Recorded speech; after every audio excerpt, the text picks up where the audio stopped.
Good evening and a warm welcome to State of Business. We have with us Mr. Rohan Masakorala, who is the Chief Executive Officer of the Shippers Academy of Colombo, and he's also the Senior Consultant for the Ports and Aviation sector at the Strategic Enterprise Management Agency, or SEMA.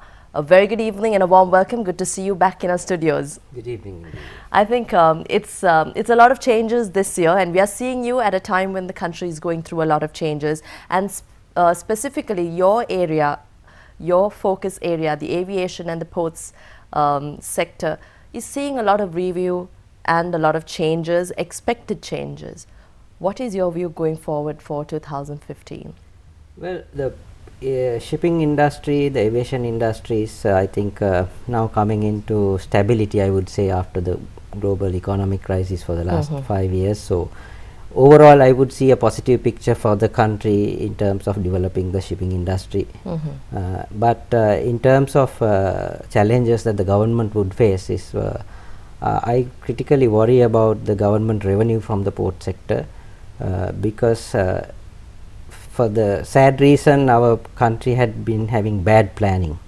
For example, 1996, I go back to 1996 when the largest ship at that time came, the 6,000 TEU vessel from Maersk. The Colombo port was not ready for that because we have lost focus on the port of Colombo and its development, but we started building a port in Oluwil, which lost business to the country and took the business away from the country. Similarly, when it came to 2003-04 period, we needed the expansion of the South Harbour project, but it came way later. So again, when the 10,000 TEU vessels came in, the Colombo port was redundant again to handle those ships. Right. So what happened was the South Harbour project had been there for some time in the drawing boards, and the last regime of course had to expedite it to get it done, otherwise we would have been out of the shipping business. But the way it was done, I think I'm not the happiest person, because I pointed out to the government at that time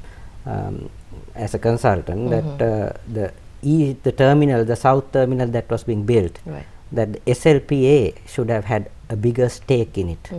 Now we have 15% because the government has borrowed a lot of money. The government built the breakwater, and they have a lot of loans to pay, and they have big staff and commitment to the country to bring in revenue.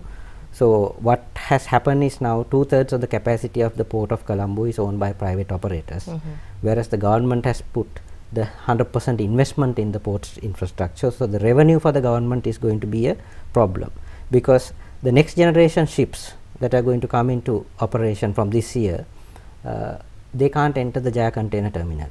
Are you saying that past unwise decisions will actually affect the country's port sector going forward? It would on the strategic side, because infrastructure side, yes, the port has been built, the infrastructure is there, but strategically how important it for the country, the revenue side for the government and the people of Sri Lanka.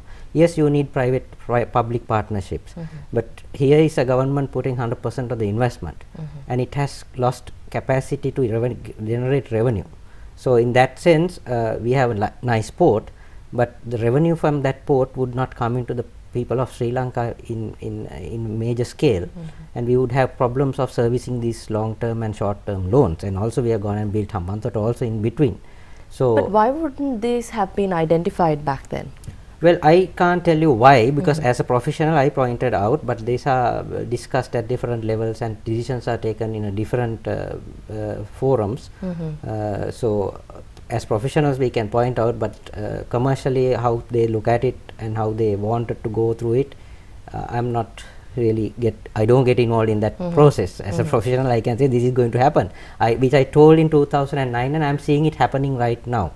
Because to tell you the truth, that in 2015 when these mega ships come into play, what you are going to have is Jaya container terminal can't operate these container vessels. Obviously those ships will have to go to the Chinese built new terminal, which means that amount of business will not come into the Jaya container terminal, which has to service 10,000 people who are working there and pay back loans. Even the South Asia Gateway terminal is going to have problems, because they are also not having enough capacity to handle the big ships.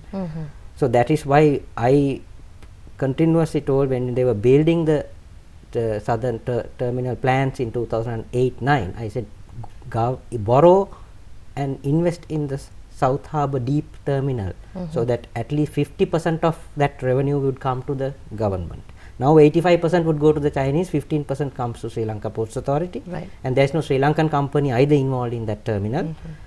But we have remember that the breakwater cost us $400 million. That money was spent by the government of Sri Lanka through borrowings of ADB. Okay. So we just got to keep on servicing loans while the revenue is dropping. So there is a dangerous situation for the Sri Lanka Ports Authority to sustain its revenue.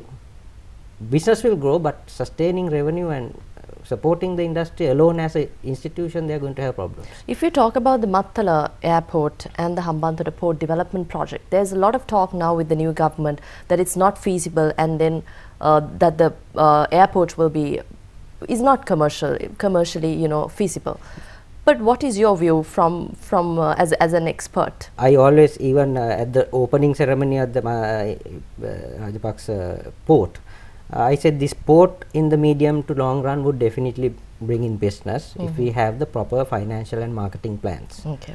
So I still have that confidence that Hambantota port can be taken into account for real business. But in the case of Mattala International Airport, or at that time Virakatiya was identified when these discussions came, I clearly told as a professional, I am not in agreement of having this airport here. It's not going to get business. There is no population density. It has no relevance to international aviation, and the priority was to expand the Katunayaka airport facilities, get the second runway going in Katunayaka, and also the third runway to build in Hunguragoda or Puttlam. I suggested actually personally Puttlam, because Puttlam there was an existing runway built by the British.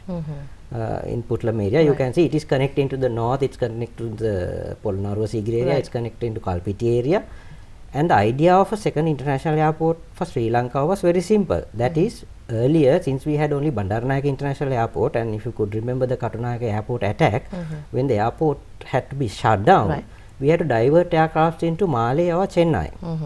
Now that is not good for a country. So therefore we needed a second optional airport in an emergency to land aircraft of a A380 size aircraft. So that was so you don't have to spend that much of money, you just have to bring capacity in that sense. Now what are we going to do to the Mattala International Airport if that's not feasible, if that's not commercially valuable to the country? Commercially, I don't see in the short term there are going to be any value to the country unless we come up with some major agreements with global players to link it out and have our hub concept further expanded so that we can invite investors to come and set up operations there, and not ask them to bring investment, but in terms of setting up plants and creating jobs, manufacturing and things like that, and pay back later.